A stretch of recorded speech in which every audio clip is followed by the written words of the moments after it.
Well, I was at the University of North Carolina, and I started drawing for the Daily Tar Heel, and I was doing more student-type stuff, you know, things pertaining to what's going on at the university, and then it just one thing led to another, and I just fell into the political cartoons. They're all social commentary. Even Rosie is social commentary, and that's what political cartoons should be. So this is just an extension of my political cartoons, and Rosie gets very political too. So it's the same thing. It's just different motifs and style.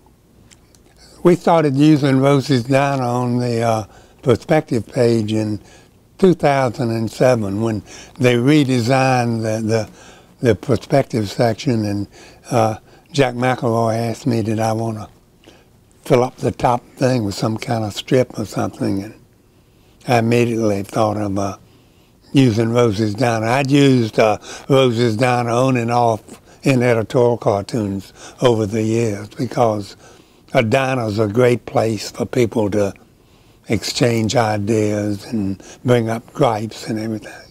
So, and this particular idea, people always asking, is this gluten-free? And I was with somebody one time and they asked that question, and it hit me that Rosie would say there's no cost for the gluten.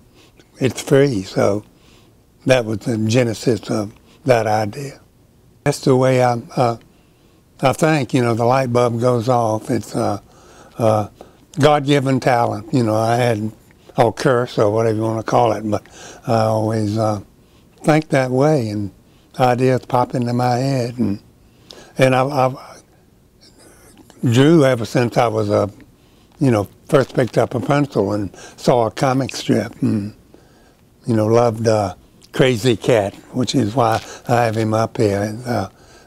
Harriman's great, hilarious, and deep-thinking comic. And so, and I never really studied art. I kind of self-taught. A lot of people say that's quite obvious that I never studied art. It's a great name for a diner. If I was going to actually open up a diner, I would call it Rosie's Diner.